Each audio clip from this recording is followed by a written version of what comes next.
What up, YouTube? So I'm gonna build a new quad, and I figured I would film it. So ImpulseRC light years ahead. So it is an Apex 5-inch frame kit, black, and this is just the base Apex kit. Eventually, I am going to build a Mr. Steel Apex.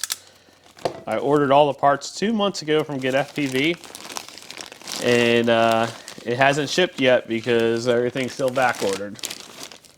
Now they're saying, I guess, that I can, the only thing holding up my order is the F7 flight controller. They said I can cancel that flight controller and they will ship the rest of the order. But it's not worth it now since the FetTech F7 flight controller is not available anywhere. So wow, yeah, the arms are definitely really stiff. So I decided, the blackout build was supposed to be a temporary build. It wasn't supposed to be a full flyer, full time. It was supposed to be like my backup. But it caught on fire since I made the video, and it took out ESC. So I bought an ESC to replace, and then it's apparently also took out the flight controller as well. So I bought a Holy Row Kakuti flight controller. Oh look, it comes with files. And because someone on one of my on my Stingy build on that video, someone recommended that brand flight controller, and then I bought the wrong flight controller. I needed to have an all-in-one because I was using separate ESCs, but I didn't have that. Instead, I bought the non-all-in-one. So that kind of led me to, I had a spare PCB or PDB, X-Hover PDB I was going to put in, but that kind of inspired me to go ahead and buy the all-in-one flight controller for that build, and then use the non-all-in-one for a new build. And I decided the goal of this build was to only order stuff that was in stock, which is getting harder and harder nowadays. Because just everything's out of stock. So everything I ordered, the goal was to order everything in stock. And I have all the parts to make this build, so I'm hoping that this is going to be a real reliable build. And I'm planning on trying to make my craftsmanship be the best on this build. So one thing I'm going to do is, I think I got this idea from Slat FPV, but I went back to try to find the video and I couldn't find the video. I want to paint the bottom of the quad, and I'm going to choose white to make it easier to find. So I'm going to go and take, these are the two bottom plates because the Apex uses a two bottom plate system. I'm going to go and paint I'm going to mask off the top and paint the bottoms white. So let me do that and I'll be right back. Okay, so while we're waiting for the paint to dry, I thought I would do a test fit of the arms and the motor. So here's an arm, and on the Apex information website, they show a 3D print of an arm guard that hugs the contour of the arm. Well, I can't find that anywhere. And on Thingiverse, the arm guards made by other people, a lot of them have the skid included, and I want to use these skids since they're injected, so they'll actually skid and they won't like shear off layers. So I want to do a test fit of this arm guard and the motor and the skid and see how everything fits together. So I got inspired by Slat FPV's build. He posted a photo of his build. He had a really nice clean build, and all of his arm guards were either white or translucent filament. So I went ahead and I bought this TPU filament just for this project. The actual filament before it's melted is perfectly clear, and then this TPU is printed in 100% infill. so it gets hazy, but I think it looks really good. So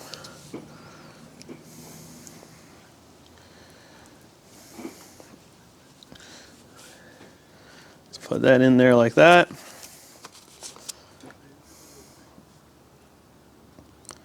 And then the skid would go on like that. And the designer of this arm guard, even though it doesn't hug the arm completely, it's made to protect the motor on a 2207 motor, which these are the motors I bought. So I basically just went in to get FPV, searched 1750 kV motors, and this came up at the top. I guess they're brand new motors. They're from Team Motor. They're Victory V-Locks. They're 22.7.5, 1750 kV motors, and I got them in blue. I wanted to get them in blue because I thought it was something different. I wanted to have something kind of unique.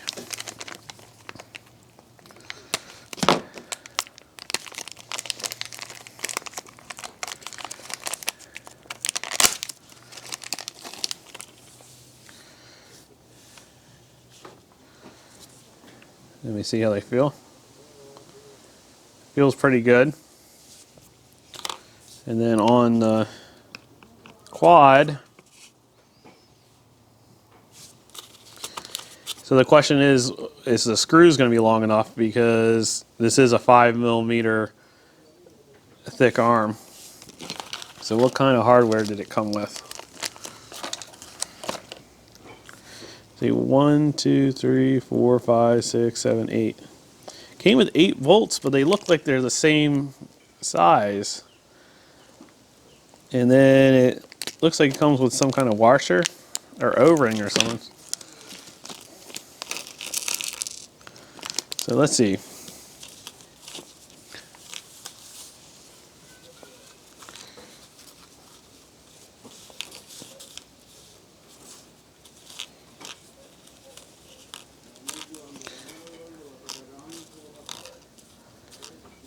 Comes with a new,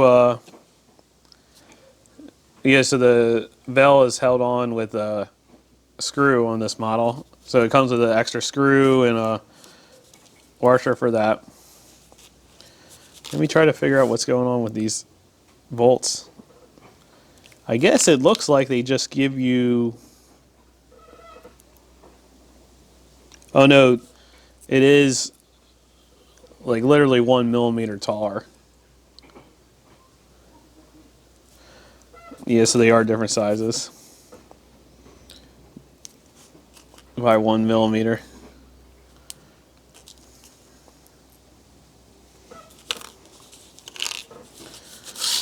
Okay, so I'll start off with the longer ones because I'm assuming with everything going on. Okay, so I went through the instructions, and when it comes to mounting the motors, it says to use a 3 by 10mm button head screw. But I could find nowhere where it lists what's in the hardware bag. All the parts layout literally says there's a hardware bag. So I went through and I labeled all the button head screws that are used to assemble the quadcopter, and they actually don't use a 10mm button head for the frame. So if there is 16 3 by 10mm button head screws, it would have to be the only place they can go is the motor. Okay, I found 16 of them, so I'm going to go ahead and use them for the motors.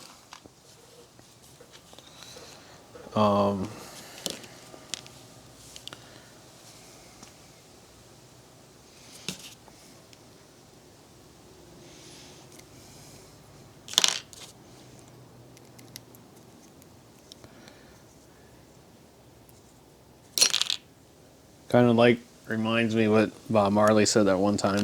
Do you have a choice? I don't have a choice. I gotta use them.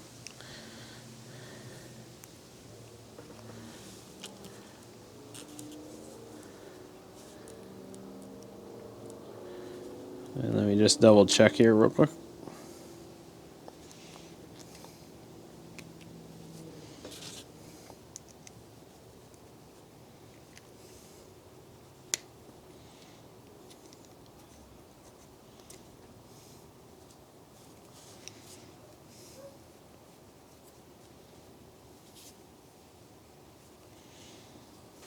The funny part is we almost need like, so 10 millimeter would work, and then you need a 12 millimeter. Okay, I did buy some M3 button head screws. Let's see if there's 12 millimeters. Okay, I'm in luck. I actually have 20 12 millimeter M3 button head screws. So all that, and I can't use them anyway. Because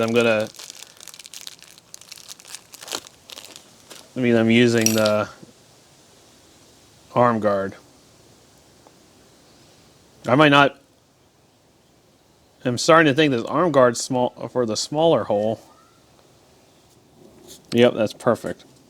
So with the arm guard, you need 12 millimeter. Now the question is, are these motors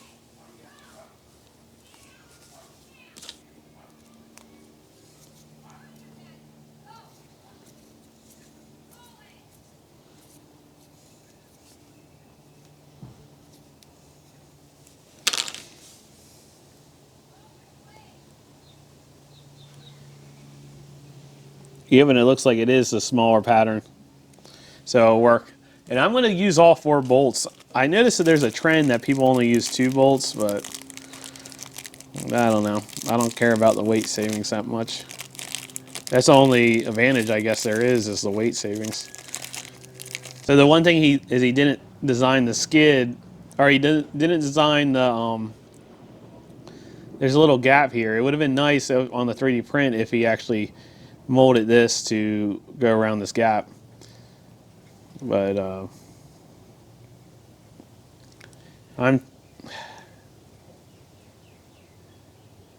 that's kind of bothering me, but I kind of don't want to go through the trouble of, I could do it. 2 hours later. Okay, so I designed some new arm guards in Fusion 360. The first one's printing out now. So while I wait for that, the paint seemed to have finished drying on the bottom plates. So I don't know if I liked it or not, and eventually it's just going to scrape off. But I figured it would set my build apart a little bit, and then also make my build a little easier to see if I'm ever trying to find it. So I guess we'll get to putting the frame together then.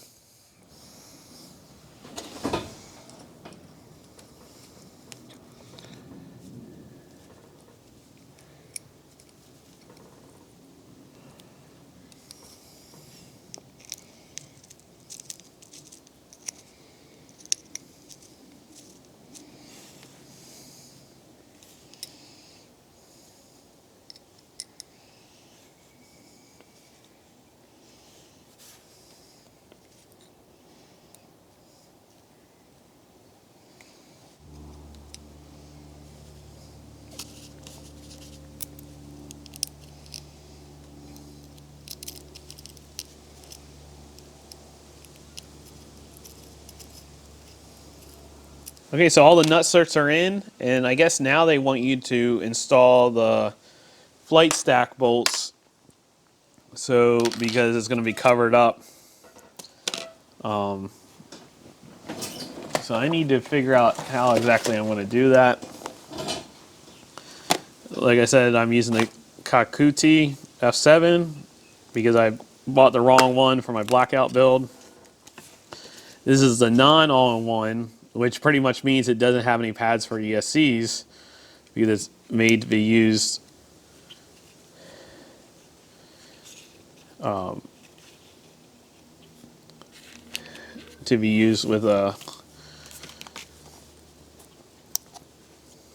4-in-1 ESC. And I'm using the Techco 32.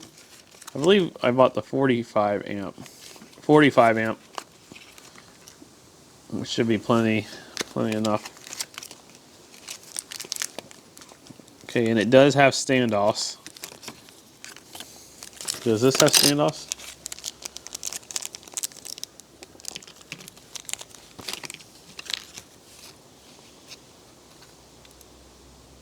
No. But I guess it's for M3. So the flight controller takes M3. And then the ESC, you gotta use these little vibration adapters. And then I'm assuming it's for M3. Hopefully. The last build I did with the Squirt Cinewhoop, it had M2 screws. And then I had to 3D print special spacers, adapters for the M3 holes for M2 screws. Now the thing about it is, I'm actually assuming that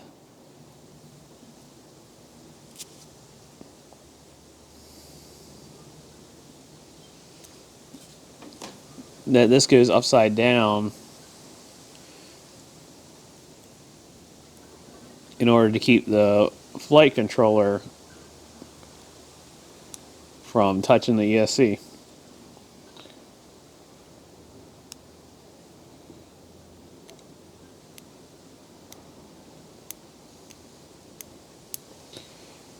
Oh yeah, one thing I like about Holy Rose stuff is that this is already conformal coded. The ESC too. So you don't have to conformal code anything.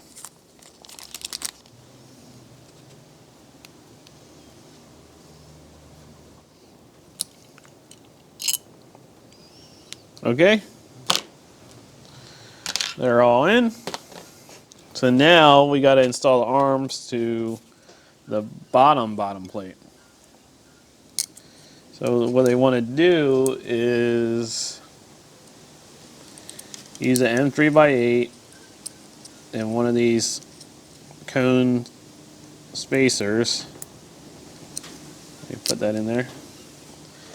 And then you take the arm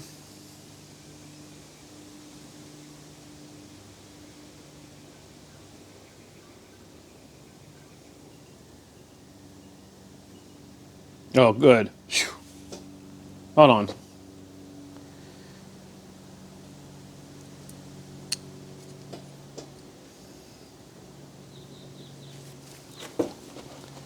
Oh, this is the bottom plate. I'm all confused. So actually we want to go like this. Okay, there we go. I got confused there for a second. Only for a second, though.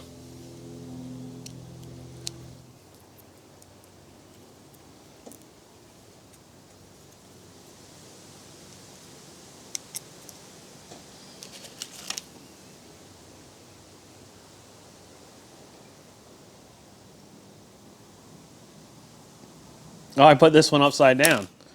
Man, I'm more messed up than a termite on a yo-yo.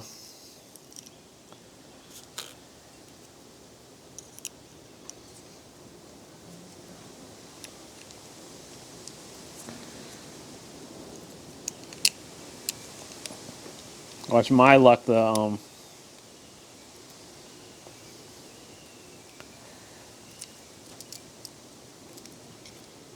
very good. I was going to say my luck, the nut insert fell out.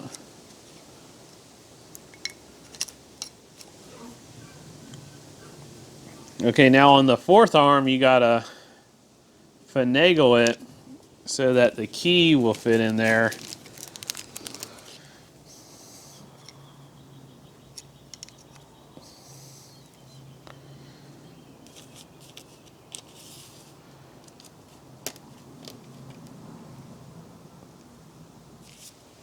Okay, so this is a shoulder bolt. As you can see, it's not threaded all the way through. It has a shoulder on it.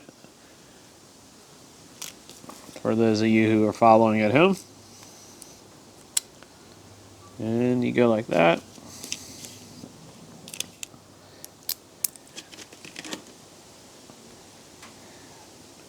Put it upside down.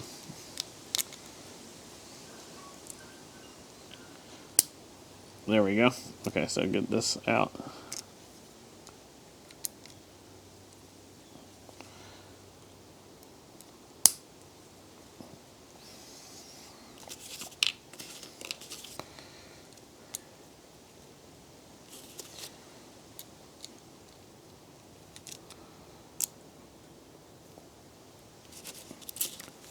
And let me make sure that key is still in there. Yep, the key is still in there.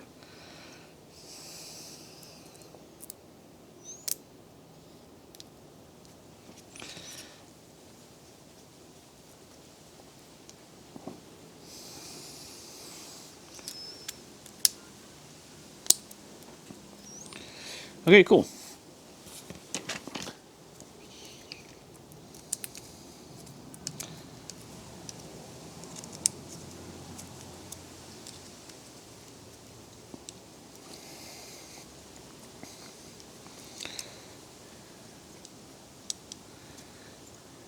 Star pattern from outside in, it said. Kind of crazy how they designed this. It's definitely a different kit than any other kit I've built with the split bottom plate.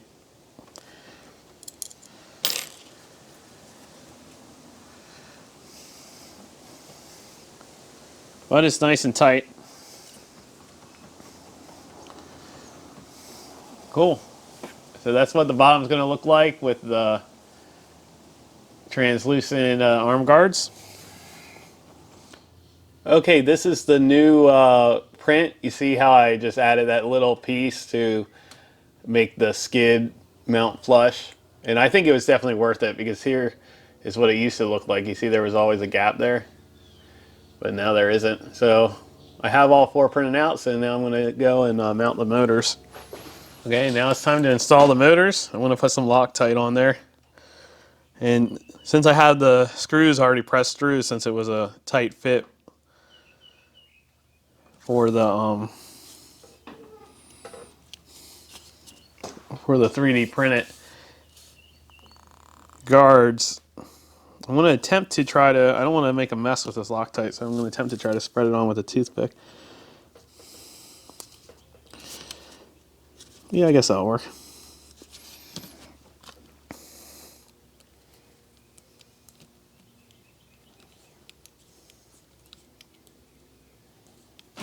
Okay, I think in an effort to keep everything neat, I'm going to install these wire guards, so then you know, I can try to keep the wiring neat up to the ESC. And I'm going to use white electrical tape for aesthetics. And see, this is the rear. I guess I'll install them this way, direction of travel.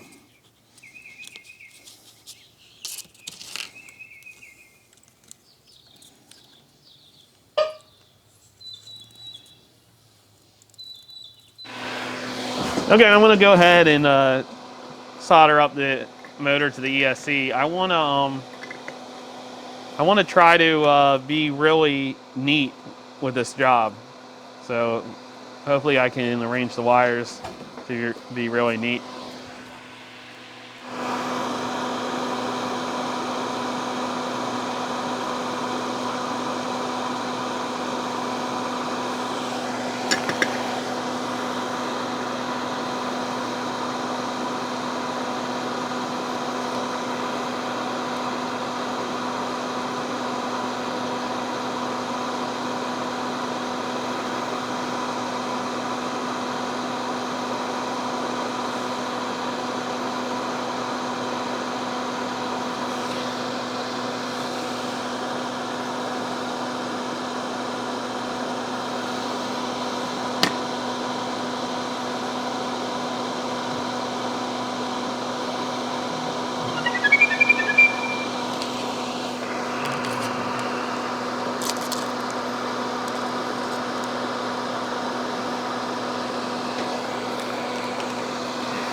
Okay, so that's how my solder joints ended up turning out. So hopefully that's going to be good enough.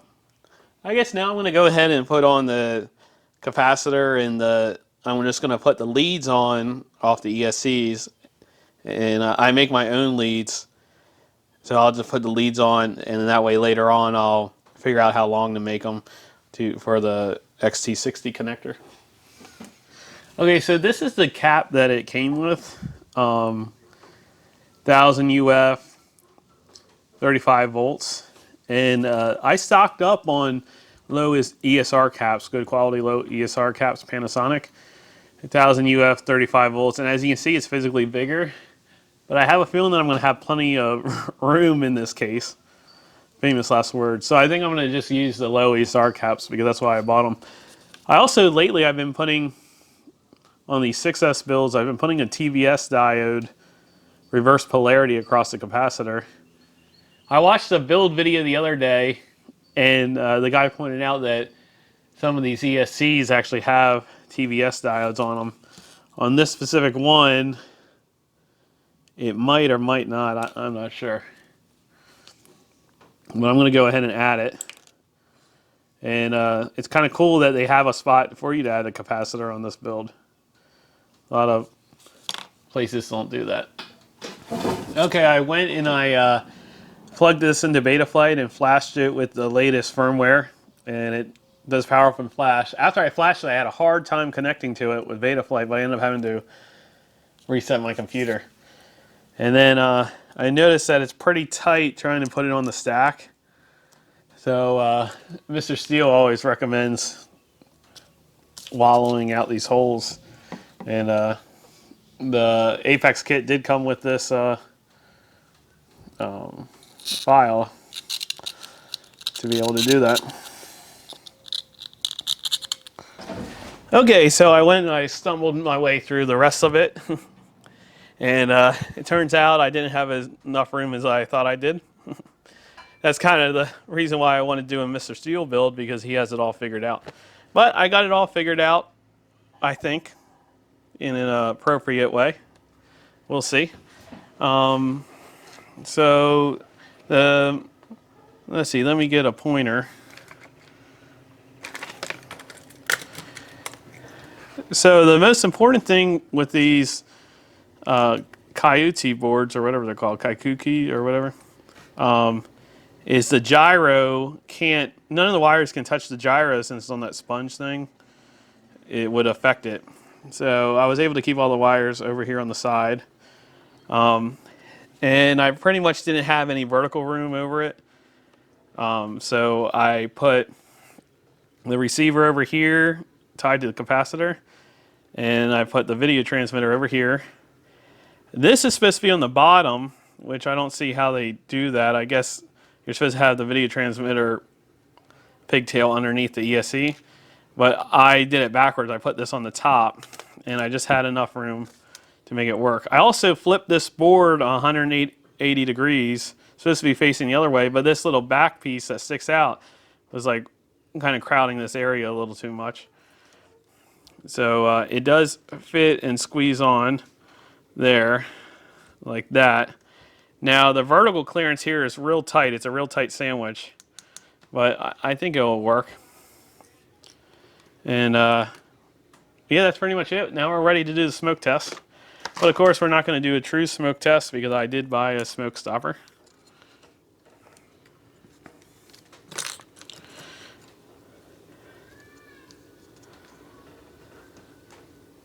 So as you can see, that's what it looks like all closed up. But on the outside, it looks pretty nice. I'm not a big fan of this Immortal L, they call it. I did do it again on this build just because I couldn't flip the receiver around to put it along the arms like I normally do it. But I used bigger tie wraps this time because I noticed using the smaller tie wraps, they always break. And I do have it set up so that the receiver button is on the outside and the transmitter button's on the outside. So, yeah, let's go ahead and see if we can let the smoke out. Okay, so have the smoke detector.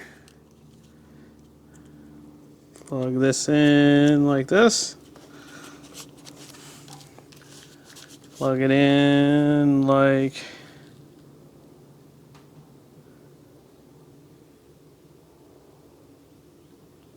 Am I an idiot? I think I am an idiot. You see that? I put 2 females. Okay, let me redo that. You know, it's actually a good thing that that happened because I realized I didn't put heat shrink around there, around the inner terminals. So at least I can get that done. Okay, here we go for take 2.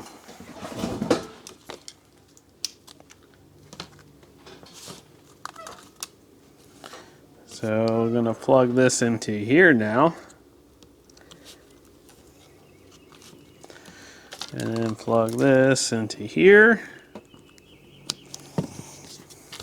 And then I'm going to start off with 1 amp. My experience is, though, with a setup like this, it's going to trip out at 1 amp after it starts to start up the ESCs.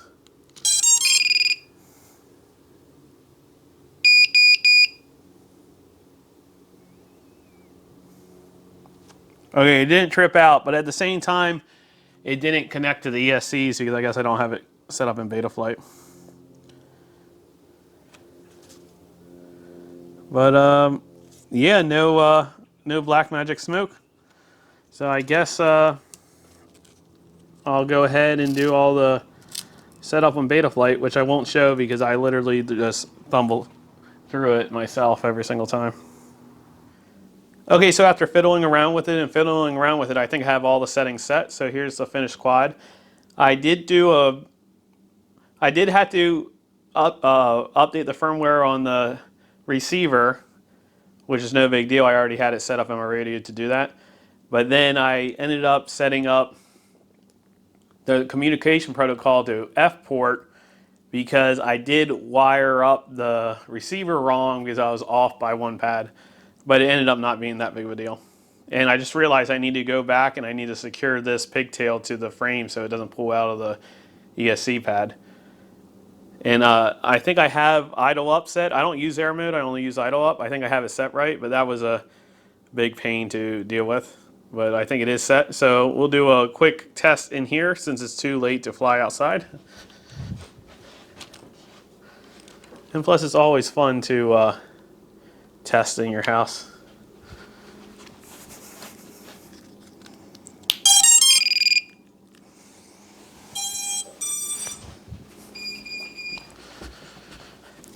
Okay, first let me test idle up.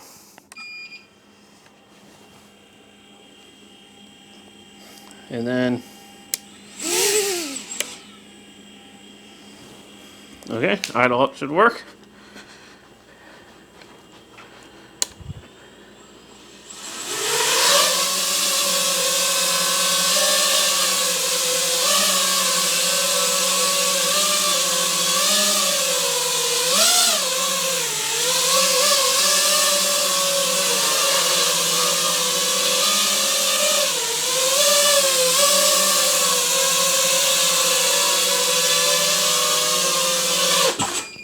Okay, seems pretty stable.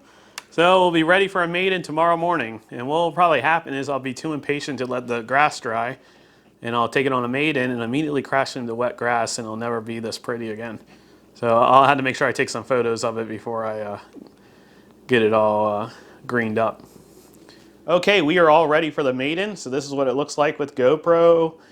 This is with all the mounts and everything printed in clear TPU. I think it came out great. I think that was a great decision. I really like the way it looks.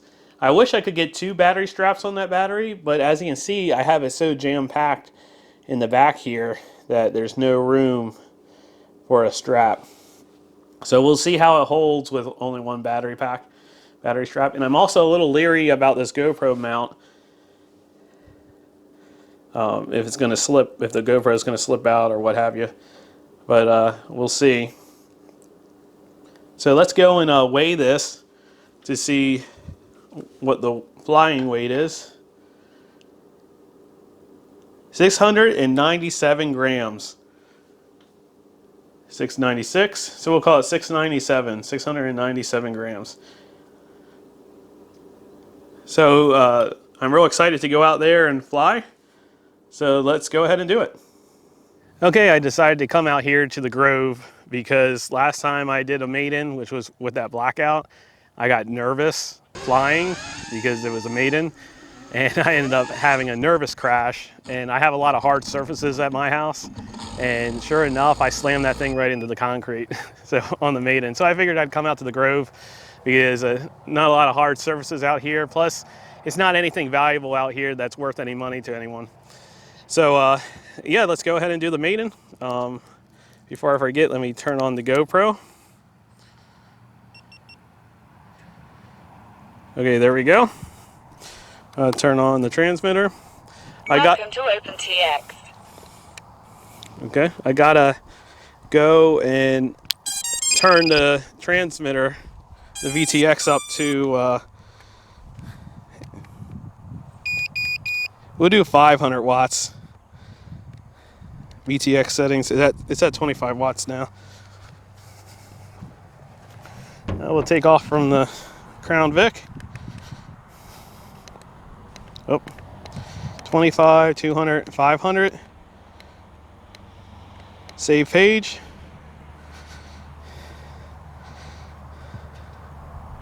Okay, VTX is set to 500. Let me try my goggles.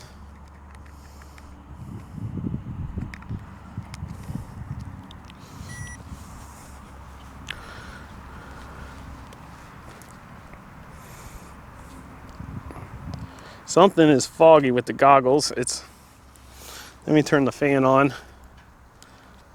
Goggles are a little foggy. And let me turn the DVR on.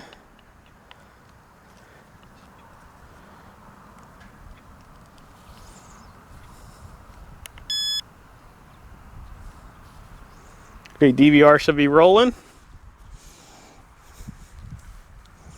There we go, now I can see. RSSI is showing 7.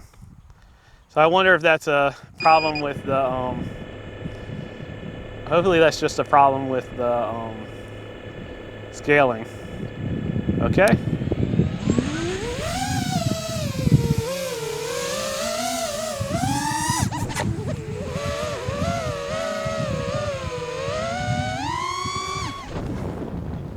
Okay, so far super smooth.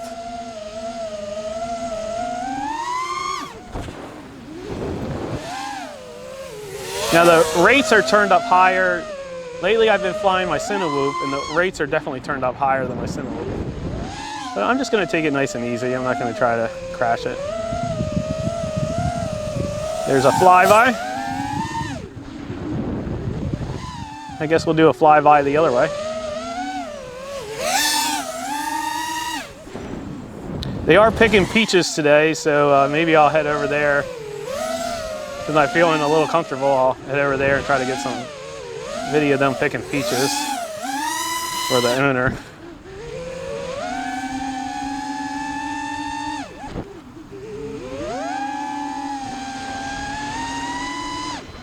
Let me try.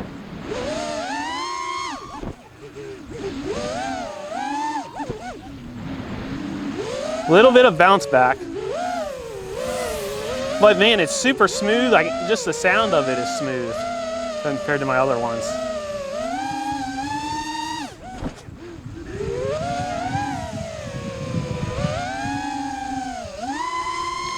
I had to definitely check into the RSSI and the current. Oh yeah, that's the funny part is I thought these ESCs had some kind of current shunt, but apparently it doesn't. So that's something I got to do research into too.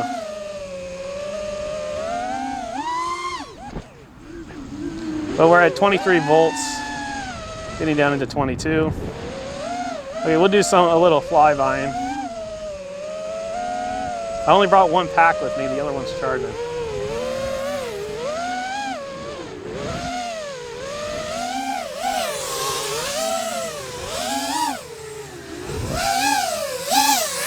Super smooth.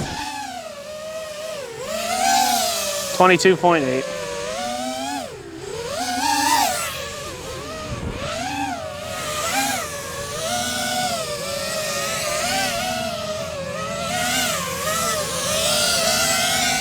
These are my rates that I've flown for a long time.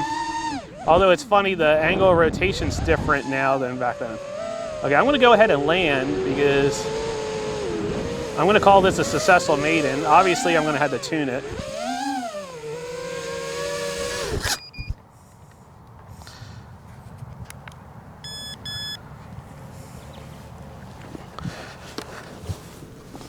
Cool, I'm gonna call that a successful maiden. Telemetry lost. Still in one piece, and I didn't turn it back into a kit. That's always a good maiden. Yeah, I'm super happy with this. Obviously, I got to tune it, do some work, but man, I'm really looking forward to flying this around. I think this will be probably the best quad I built yet to fly. So I'm probably going to end the video here. I saved some battery because I think I'm going to walk over and get some footage of them picking pieces, but that'll be for something else. Thanks for watching. Tell me what you think. I really, like I said, when I set out to do this project, I set out to be kind of meticulous on the build, and there's some things that it's not like how I can feel my...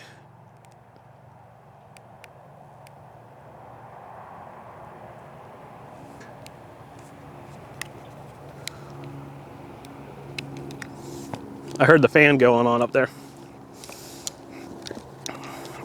So like I said, there's some things that I wish I would have thought out better because it seems like a little cramped to the back.